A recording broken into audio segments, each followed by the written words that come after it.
This morning and afternoon we are going to talk about the laboratory quality assurance. We discussed the test methods, the first manual we have produced, and I was showing you that the manual for the test methods and the manual for the quality assurance is kind of interlinked, so we will develop our test methods based on the instructions given in the manual, but then we also need to consider the quality assurance, of course. This is when we have implemented a test method and it works once. We have to assure that we have a continuous quality of the tests, and this we basically do by management of the quality. And if you see the laboratory process and the sample received in the laboratory, then you do your normal test, and at the end you will have a test report which gives the customer client the result. And however, there are some technical requirements that have to be considered that influences the correctness and the reliability of the test performed. And we want to know which are the ones, and we define them in order to manage them. And we also need to know on the certain requirements, and they have not been defined by us. I mean, they are well known. Factors that determine the correctness and reliability of the tests are technical requirements, factors, and human factors.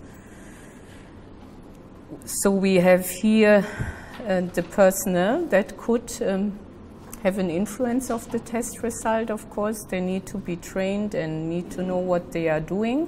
Then also the accommodations and environmental conditions, the test and calibration methods, method development, equipment, measurement, traceability, sampling and handling test items. And this we have covered in our second quality assurance manual. You all have read it. It more or less relates to the technical requirements, except personnel, in order to assure the quality. And we have 12 chapters. You can read them down. We will also now discuss the certain aspects if we go through. It's the accommodation and the environmental conditions, the laboratory service and maintenance, like preventive aspects, personnel, equipment maintenance, the reagents and culture media, sampling, preparation, handling of items. We focus a bit there as the link between laboratory and competent authorities. Then test methods and validation, measurement, traceability, calibration. Then also we have a separate part on reference materials, certified reference materials, because they need to be used more and more, and also more requirement by accreditation bodies. Then reporting of results and the quality assurance per se, as required also by the ISO 17025. And then shortly, we spell out some requirements that are required by the 17025. What we did is we gave a lot of reference in the manual. So you will read the basics. Many of you might know that this is really important to consider in order to have a good test result, but then there also is reference which you could follow up. And then also I put this guide below, because this guide, SFP guide to the development maintenance of fishery testing laboratories, was developed by another EU program that was active in the region, especially for fish and fishery products. And there a lot of information is available how to build up laboratories. Yeah? how to establish them not to influence our test results and the human health, also the stuff that is working in the laboratory.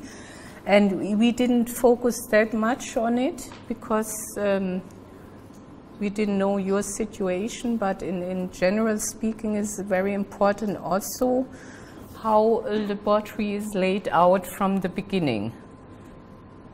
Yeah, the premises, we will come to this. So these are the factors, again, the technical ones. And what I wanted to show you is, I don't know if you all know the 17025, the requirements for the accreditation.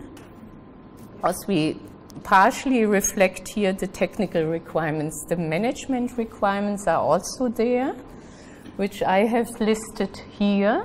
It's also a lot to ensure the quality of test results. It also already starts with the organization, the management that you had set up. Everything should be in written.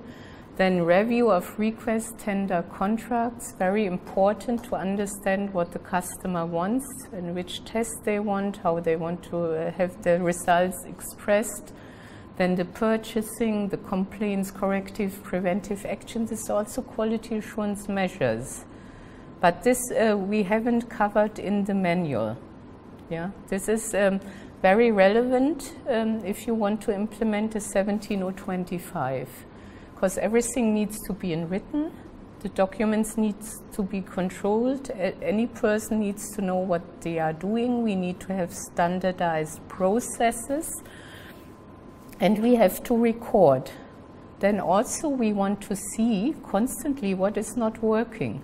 It's the same if we do PTs. At the end of the day, we get some information what is maybe going wrong in your laboratory. And this we can use to identify the cause that led to this. And it's the same, we have this in the management part with our processes as well. There should be a procedure implemented to more or less constantly monitor if we are on the correct way. And if not, this will be analyzed and hopefully rectified. So there's also this instrument of the internal audits, which looks at the system more or less, because the implementation of the 17025 system and all the requirements. And then at the end of the management part, it's not the end, but we have also management review where the top management is involved to understand what's going on at the laboratory level, and hopefully to improve the situation, understand also the needs. Maybe there will be equipment needs or testing needs. This is the way to discuss it, and service to the clients or customers, very important.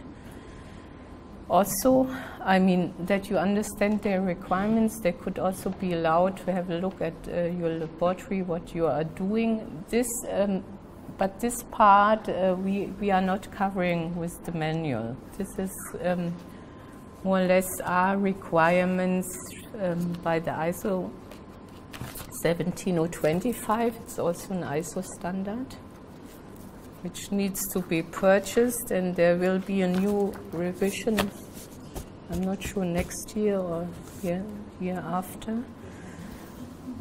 Okay, but if there are any questions to this or discussion, we can tackle them, but more or less we are here to show what we've done in the manual.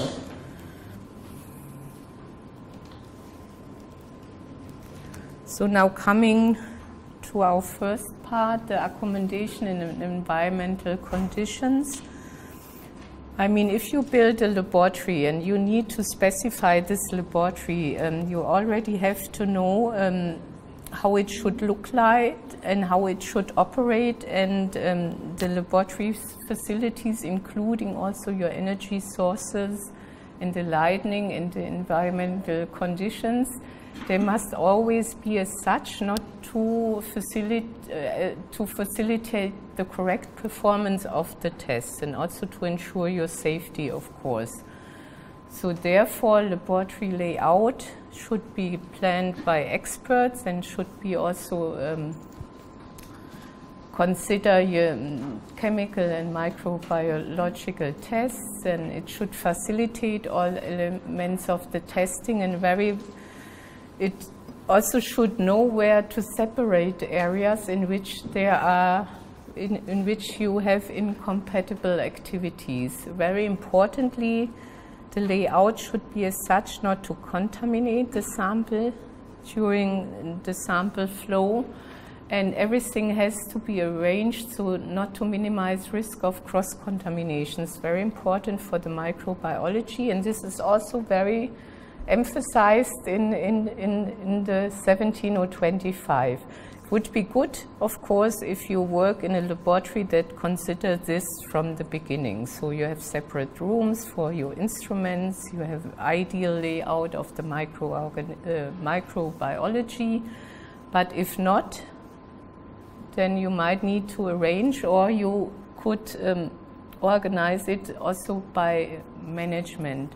Then what is written, what we have covered, and it's also written by the 17025, is the access to the laboratory and security. It sounds like, okay, this has to be done. We just saw that one of the laboratory we are working with has received non-compliance during the 17025 because they had no login guest book for the visitors into the laboratory. So you need to control also who is coming to your laboratory. I mean, the point is could contaminate the sample, but you need to control. And then also the laboratories need to best would be to be closed, and you have a controlled entry in the different kind of laboratory sections. Then if it comes to the design and floor plan, there are requirements for this different steps. In your sample workflow, you have need to have a sample reception that has a bit special requirements, because there the sample has to be entered and has to be coded and then divided into the different sections. So if you have a very huge, for instance, I mean this standard, or if you go to the 17025, it's for all laboratories, whether it's a little small laboratory or a very, very huge one. So sample reception is always a central point. So you need to have a special place where the samples are received, where they are coded and then distributed. Also, you need to have a certain storage facility there close by. It could be the same room or in the floor to store your samples, and the staff in the sample reception has to know how storage conditions are nowadays. Very laboratories have this LIMS system. I don't know if you heard about this, laboratory information management systems, where you can have online system where you can have with the barcode, you enter the sample and then the information goes electronically to the different laboratories, and then know already what they need to test for the day, and then also the results are coming back via this system to the sample reception that are often signing the reports. And we need also special requirements for balance rooms. I don't know now about your situation. I mean, if it's an analytical balance, the balance shouldn't be influenced by the environmental conditions. So we have balance rooms where we have a stable table, and and to keep the accuracy should also be air conditioned in ideal cases, but not blowing on the instruments. So I see it in many laboratories, but I also see balances on the workbench, depends on the range. And then if this is the case, you have to ensure that the balance stays there, not move it all the time, because this, yes? Yes, I have a question. Okay, we have balances, we have mistakes, yes, we don't do different yes. stuff, but the concern I have with balances inside fume hood, because if we're dealing with chemicals where we have to, as I was telling you, with the congener profile of the alcohols, yeah, we have to measure out volumes, actually, yeah, the actual weight. Yes. And some of these chemicals are very nasty. Yes. So therefore we have, I like to do it so I move the balance and I put it under the fume hood. Yes, but exactly. I know with the fume hood how it operates with the flow and the moving and what's not, how do we compensate for that? Because that's a good question. I don't. You're not supposed to move a balance. Yeah. I understand that, but I'm not supposed to kill myself either. Okay. I see also balances moving. I mean, you have. I am one. Yeah. I say it's not supposed to, but for my health, I move the balance. Okay, if it's the portable ones, depends also on the range. I recalibrate it. Yeah, and if you have the weights, if you have a set of yes, we have the weights and we keep logs yeah, and what's yeah. not. But my concern is because of the health and safety issue, because these chemicals are very nasty and they're very strong. Because I have asthma, I have a lot of allergies. Yes, and exactly. It affects me differently from how it affects the others. It can really be nasty for me. So I move the balance. Yeah. I recalibrate and I take it back and I recalibrate again. But I know when you're in the fume hoods, because of the velocity and the moving and the what's not, is there something? I think there is something for this purpose that you can, I don't know if you have it in your laboratories, but this gives a kind of safety coverage. But the floor plan needs to consider, I mean, this is now for chemical and microbiological laboratories, we have kind of different requirements, we will see. But sample preparation for the chemistry is separate, from the analysis. And for the microbiology as well, but it could be nicely equipped sample preparation with all equipment you would need for doing the sample preparation, like for the extraction, for the homogenization.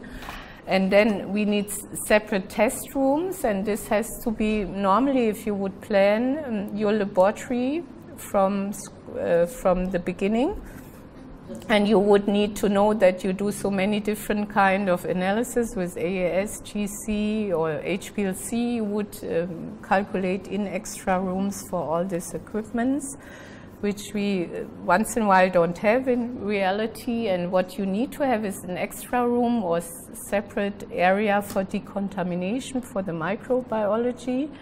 And offices, of course, attached. And always I put this here down. This is ISO 17025 requirement. We need to monitor, control, and record the environmental conditions.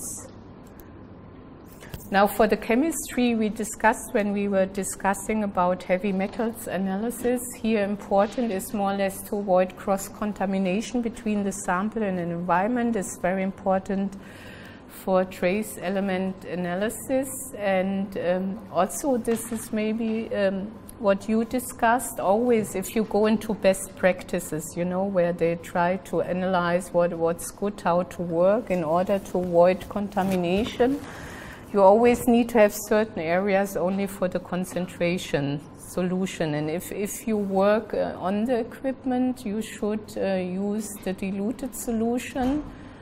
And you don't dilute or handle the concentrated solution at the equipment, because this could be a cause for contamination. And especially interesting if you work, for instance, in pesticides and you check the formulation, which has a high amount of pesticides in it, and then the residues. This should be separate activities and laboratory facilities. We see often that it's also together. I mean, and this also should be considered, that you would need to have two different spaces for this, and then also with the spillage of your standards or solutions, you have to be extra careful. And also the ISO says you have to have a recording system for this. that you could trace back, you know, in something if your results wouldn't be favorable, that you also could trace back. And you should have separate washing places for glassware. I don't know if you have washing machines or if this has been done manual. All manual? No one has a washing machine? Oh, you here, Suriname. So this is very nice. I think it's very nice to have a, yeah, washing. It's quicker, environmental friendly, they say. That should be. So in general, always here also you have to watch the good housekeeping, tidiness, and we come to this later. We also don't store everything in your laboratory, you know, like all books, like everything. So this all could cover dust, and then separate rooms we discussed always, if possible. I see often rooms where you have many equipments together, if you don't have a lot of space.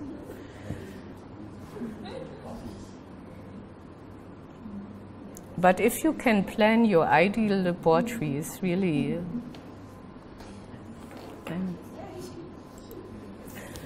so for the microbiology, it's very important to prevent the risk of the cross-contamination. And this has to do with the layout of the laboratory, because you don't see the microbes, I mean, where they are, what they are doing.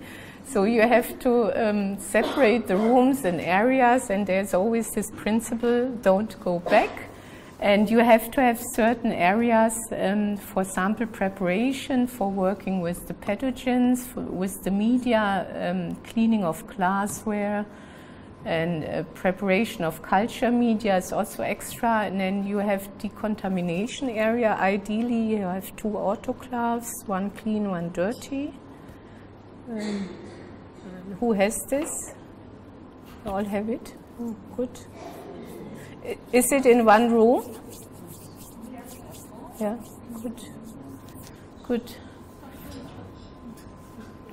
So this pathway should never cross. I mean, in this case of the clean and dirty, of course, and then the pathway of the contaminated waste should be isolated. There are also requirements what to do with the waste you have decontaminated. I don't know what you do. Normally it should be incinerated, or should be.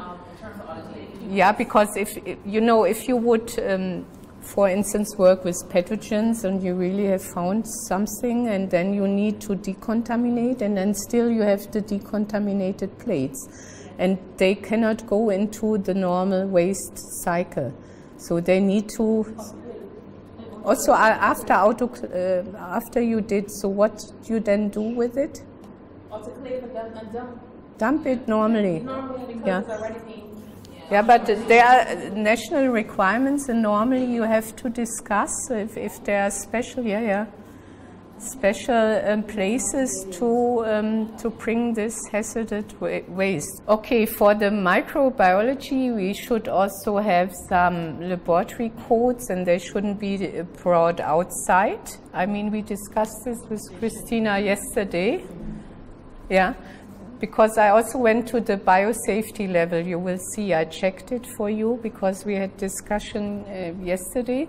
And in any case, if you do the animal testing, I don't know if someone of you does it, not, then you need extra room for the animals, of course. Besides, if it's been tested, then you need to have a separate air-conditioned room for the mice. And but okay, if you don't do this,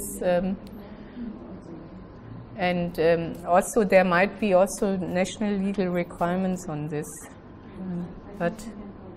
Okay, like the trend might be also to come away from this animal testing over time and then use HPLC method. The idea is don't get into it in the first place. Yes. It's very old traditional method, yes. And it has also implications, and it's costly, I think. You need additional personnel. Yes.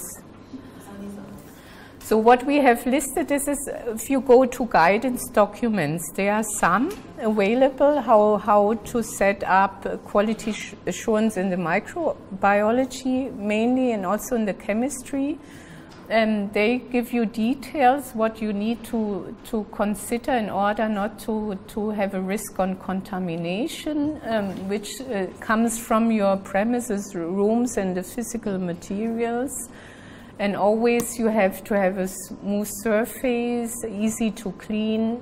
You don't want to like to have corners there where pests could harbor or dust. And also this lab work benches, they need to be constructed to be durable and easy to disinfect. Then minimal opening of windows and doors while testing is carried out, and then also the sunshades. I mean, I know you might need them because the sun is coming in and you cannot really survive without them. They should be best placed outside, yeah, if possible, because if you have it inside, this could also harbor dust, and you always need to clean them. Then you need to have a dust-filtered air inlet for the ventilation system. Then hand-washing arrangements. I mean, this was someone asked when we drafted the manual. So hand-washing is, of course, important in the microbiology, but best would be non-manual controlled, but very often you have a normal hand-washing facility in the laboratories, and it's also okay. You might have a policy how to do the hand-washing, depends on also what you are doing. And then stored items, I think the laboratory is not a place where you could live like in a living room, but I saw this also as well very often, also with plants inside. Some people eat and drink in the laboratories. Yeah, if they don't know, and this should be understood. And you always have to have a documented evidence to control these risks and decontamination procedures in place. But I think you all know these things, and also, yeah. But okay, I'm in some laboratories when they want to go for 17 or 25 in the microbiology, all of a sudden they realize that maybe the table is not correct, you know, and they would need to have a better one. So therefore you could also improve. But what you need to do in your laboratory, having the strict quality control in your sample workflow, sample identification, labeling, testing, analysis, and documentation of your results, like in the process. And only one point again to this sample reception. Administration of work and sample tracking. Normally you have to consider the principles, but if it's very big laboratories with different sections, you know, chemistry, microbiology, residues, contaminants, pesticides, allergen part, fish sensory or whatever, then this kind of laboratories very often, if you enter, have an entrance where there's sample reception. And from there, everything will be divided, and they collect the sample, and then also you could put the sample, lock it very easily in without knowing where the sample comes from. Yeah, where the sample, no, but in the case of water, and this could be part of the accreditation, I think this has to be done by competent or trained personnel, and very often, and this is also good, it's been done by the laboratory, because they bring also the sterilized container, they know how to take the sample and how to. The requirement that the sample be anonymous means that yeah. the analyst does not know what the sample is. Yeah, for instance, fish comes and it will be maybe repacked, gets a number, you know, and you have the sample submission form, or the form where the assignment is being shown, what tests need to be done, depends how your system is organized. And confusing? That we lack can sample, and now we're saying that. No, for the water they can. You know, if it's part of the accreditation, this is different. But nonetheless, you have an entry of a sample. It's not different. You know, this is when we come to sampling. Normally, you have the competent authority, they sample. And then they bring the sample to the laboratory, and there is a sample reception. Sometimes you have to wait to have. And if now the laboratory samples in case of water, this is very often the case, then it might be that he also brings the sample to this sample reception and it goes in. You know, it's not a... For example, the bottled water people on the island, they bring their samples to test stores. They pay for the testing. When the water comes in, it has no labeling on the bottle. Yeah, so yeah. I mean, you can try to say that it is anonymous, but you know the Yeah. you know the design of the bottle. Yeah. You know the design of the bottle. You know, there are also cases, you know, when the laboratories are smaller, it just goes to the laboratory without the sample reception. But normally, if it's bigger, you know, in Alicia, in your case, you don't have extra sample reception. But this should be normally the case, you know. And also, if he would sample or the laboratory would sample, there would be a procedure, like standardized procedure, how we deal with the sampling. What and everything then needs to enter from this sample reception, especially if you have lymph system there. So also if he would sample, because he knows how to sample, then it goes in like this way into the system. And then you need to divide, for instance, once in a while a sample to the microbiology, to the chemistry, and then you have to know how to do this, and it goes different pathways. And then also you might need to store from there first and then divide. And also you store maybe some more of the sample there. And how long you store. And it's also entry is not for everyone there. Yeah. But many laboratories have this, so it's a common thing. But of course, if you are smaller and you miss capacities. You wear different hats inside. Yes. Comes directly to. But with the sampling, normally, while we are talking about competent authorities, laboratories, it comes with the inspector, and then we will see they have to agree the sampling plan. And always we want to have trained then personnel. And with water, very often it's a requirement that the sampling is being put into scope of accreditation. And then you could decide if the laboratory does it. This is the link from the laboratory to the competent authority, because you are working for one. These are arrangements. Okay, this is, you see, if you don't have this, you can also, if you define your process and you say this is being taken part here, it would be okay, but everything has to be in written. And this is the same, you know, you said it's different things, but if you have one procedure now, yeah, and telling you exactly how sample reception works, and then this gives information to all of your people. If it's bigger organization, they would all know how it works. And you could also have a training. And then also you will have, from this process, you will have a sample that it's numbered. And this number goes also through the system. This later gives also traceability. This is also required. That you could, any point in the laboratory, come from the number, maybe. And you could trace back everything. And this is also during accreditation, they will follow up strictly. And then with everything from this number, you know, has to be traced back, and this is by recording. Or what happened in the chemistry? They spilled something. What happened in the microbiology? Or they did this and that. You know, the balance was brought into another room. Maybe this is why we don't have good results. And everything needs to be recorded. We have these two sets. Documentation, instructions, yeah, what to do.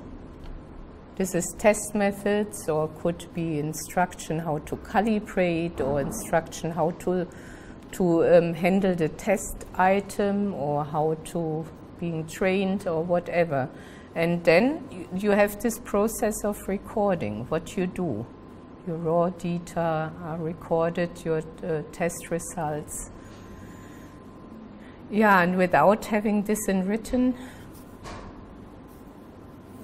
it's difficult. But I guess this is difficult to start. I mean, someone needs to take over this process. This is why I think this quality manager is very important. There could be someone writing all the procedures, but you always need to be informed, of course, how things are working. And this is always considering this standard in the new revision. They don't say calibration and testing laboratories, all laboratories. This standard is for all laboratories, whether they are very small or very big. So you can also manage, maybe without having a very big, huge sample reception, but you need to consider principles. Separate area somewhere with small storage facility, entry with anonymous if possible.